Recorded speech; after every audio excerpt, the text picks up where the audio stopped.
सम्राट चंद्रगुप्त मौर्य का संक्षिप्त परिचय। सम्राट चंद्रगुप्त महान थे, उन्हें चंद्रगुप्त महान कहा जाता है। सिकंदर के काल में हुए चंद्रगुप्त ने सिकंदर के सेनापति सेल्यूकस को 2 बार बंधक बनाकर छोड़ दिया था। सम्राट चंद्रगुप्त मौर्य के गुरु चाणक्य थे। चंद्रगुप्त ने अपने पुत्र बिंदुसार को गद्दी सौंप दी थी। बिंदुसार के समय में चाणक्य उनके प्रधानमंत्री थे। इतिहास में बिंदुसार को महान पिता का पुत्र और महान पुत्र का पिता कहा जाता है, क्योंकि वे चंद्रगुप्त मौर्य के पुत्र और सम्राट अशोक महान के पिता थे। चंद्रगुप्त महान के प्रारंभिक जीवन के बारे में जानकारी हमें जैन और बौद्ध ग्रंथों से प्राप्त होती है। विशाखदत्त के नाटक मुद्रा राक्षस में चंद्रगुप्त को नंद पुत्र न कहकर मौर्य पुत्र कहा गया है। ये भी कहा जाता है कि चंद्रगुप्त मुरा नाम की भील महिला के पुत्र थे। यह महिला धनानंद के राज्य में नर्तकी थी, जिससे राजाज्ञा से राज्य छोड़कर जाने का आदेश दिया गया था और वह महिला जंगल में रहकर जैसे तैसे अपने दिन गुजार रही थी। कहते हैं कि चंद्रगुप्त मौर्य का जन्म 340 बीसी में मौर्य अथवा मौर्य वंश के कुल में हुआ था। चंद्रगुप्त मौर्य की माता का नाम मुरा था। अन्य यह मानते हैं कि वह मयूर टोमस के मौर्य जनजाति के थे। कहते हैं कि वे जन्म से ही गरीब थे। उनके पिता नंदों की सेना में एक अधिकारी थे, जो किसी कारणवश नंदों द्वारा मार दिए गए थे।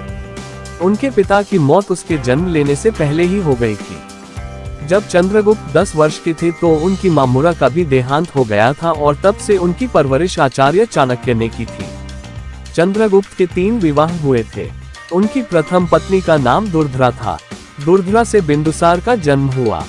दूसरी पत्नी यूनानी की राजकुमारी कार्नेलिया हेलेना या हेलन थी, जो सेल्यूकस की पुत्री थी। हेलेना से जस्टिन नाम का पुत्र हुआ। कहते हैं कि उनकी एक तीसरी पत्नी भी थी, जिसका नाम चंद्र नंदिनी था। चाणक्य और पोरस की सहायता से चंद्रगुप्त मौर्य मगध के सिंहासन पर बैठे और चंद्रगुप्त ने यूनानियों के अधिकार से पंजाब को मुक्त करा लिया। चंद्रगुप्त मौर्य ने नंदवंशीय शासक धनानंद को पराजित कर 25 वर्ष की अल्पायु में मगध के सिंहासन की बागडोर संभाली थी। चंद्रगुप्त का नाम प्राचीनतम अभिलेख साक्ष्य रुद्रदामन का जूनागढ़ अभिलेख में मिलता है। चंद्रगुप्त मौर्य का शासन प्रबंध बड़ा व्यवस्थित था।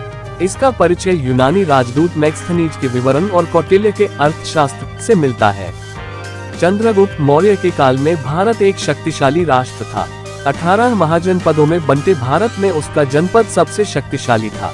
चंद्रगुप्त से पूर्व मगध पर क्रूर धनानंद का शासन था, जो बिंबिसार और अजातशत्रु का वंशज था। चंद्रगुप्त धनानंद युद्ध। चाणक्य के शिष्य चंद्रगुप्त मौर्य का धनानंद से जो युद्ध हुआ था, उसने देश का इतिहास बदल कर रख दिया। प्राचीन भारत के 18 जनपदों में से एक था महाजनपद मगध। मगध का राजा था धनानंद। इस युद्ध के बारे में सभी जानते हैं। चंद्रगुप्त ने उसके शासन को उखाड़ फेंका और मौर्य वंश की स्थापना की। चंद्रगुप्त मौर्य जैन धर्म की ओर ज्यादा झुकाव हो चला था।